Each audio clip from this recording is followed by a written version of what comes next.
So here's a speech waveform. And we're going to try and estimate the fundamental period from which, of course, we can get fundamental frequency. So let's just do that informally by eye. What we're looking for is a pattern that repeats. And so here is one pattern. And here is an almost identical copy of that pattern. And here's the next one, and so on. So we're going to come up with a function that measures this similarity of the waveform with itself at different times. And that function is called autocorrelation. Right, so we'll just take a little part of the waveform. Here are 2 and a bit pitch periods. And we'll take the waveform, and we're going to measure the similarity of this waveform with a copy of itself that's been shifted in time. And we're going to find that at a certain shift, there's quite a high self-similarity. So a high autocorrelation. So let's take a copy of this waveform. There it is, and it's just shifted to the left by one sample. So we keep shifting this copy a bit more, one sample at a time. It gets less and less similar to the original version of itself. Okay, so the blue one is being shifted and the green one is staying still. As we keep shifting one sample at a time, we're going to measure the similarity between the shifted copy and the original copy. And we'll record that value. And at some point, a certain amount of shift, the waveforms will become quite similar to each other again. It's about to happen. Just there. They're not identical, but they're very similar. And the autocorrelation will have a high value at this point. And then we keep on shifting, and the self-similarity will go back down again. So we need a function then which measures the similarity between these two signals, the waveform and the shifted version of itself. That function is called autocorrelation. Auto just means to itself, and correlation means similarity. And correlation is a very simple function, which is going to take corresponding samples in the original and the shifted version of the waveforms and multiply them together. So we multiply a pair of samples, say this sample and this sample, and then we sum that up across some window, perhaps the window shown in this diagram, these 100 samples. So we'll have a sample in the blue waveform, multiply the sample in the green waveform that it lines up with, and then we sum that up 100 times across this window, and that total value then is the autocorrelation. And when the two waveforms are identical, that autocorrelation will have a maximum value. It can never be bigger than that. And at the shift where they're quite similar, but not quite identical, autocorrelation will also have a high value. So let's actually work through an example of doing autocorrelation. So here's a spreadsheet that goes along with the video. In this column, I've got the waveform. This waveform is just a low sampling rate of 4 kilohertz.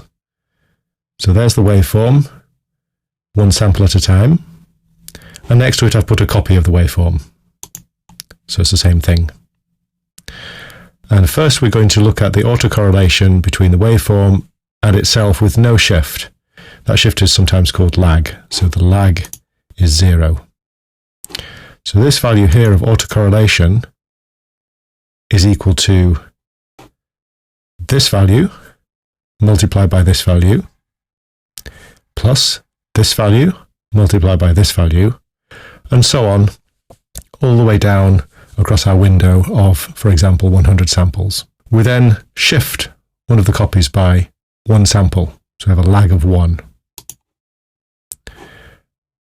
And this value of autocorrelation is now equal to this sample multiplied by this sample, plus this sample multiplied by this sample, and so on, again summed over our window.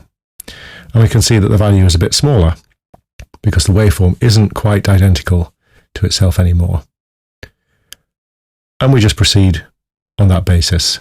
The next one, we shift by 2 samples.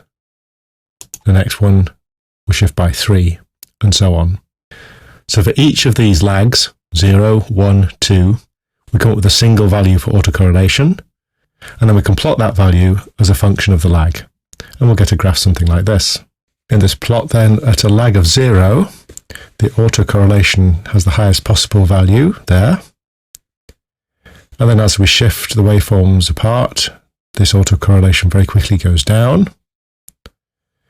And at some point, at some amount of lag, we get another quite high value, another peak.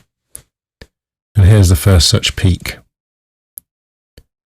And if we kept on shifting, we'd find that a bit later on, we'd also get another peak, and here's the second peak. And this first big peak corresponds to the fundamental period, pitch period, of the speech waveform. It's the lag at which the waveform is most similar to itself, except for the peak at 0. And this method then could be used to automatically detect the fundamental period of speech. We'd automatically produce the autocorrelation function, and we then use a peak picking algorithm to find this first big peak. And in this example, it's at a lag of 40 samples, and this waveform has a sampling rate of 4 kilohertz.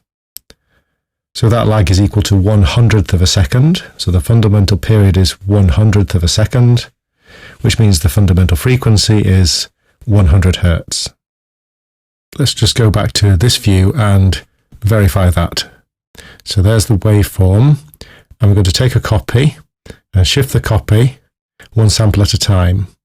We're going to find then at a shift of 40, the waveform becomes very self-similar again. So let's do it. That's a lag of 0, a lag of 1, 2, 3, 4, and then let's carry on. It's a lag of 20, 25, 30, 35, 39, 40. And indeed, that's where the two waveforms are visually most like each other, and the autocorrelation therefore has a very high value.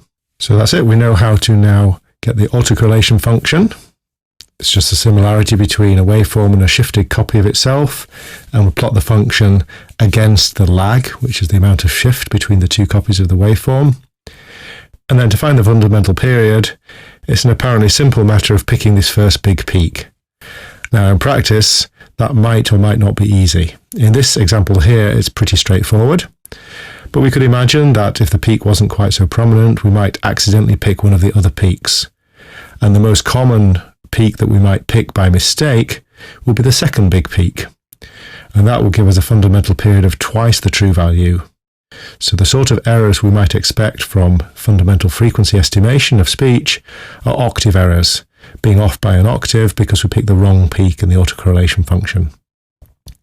But basically, most fundamental frequency estimation algorithms start with the autocorrelation function and then add lots of other mechanisms to prevent us picking the wrong peak.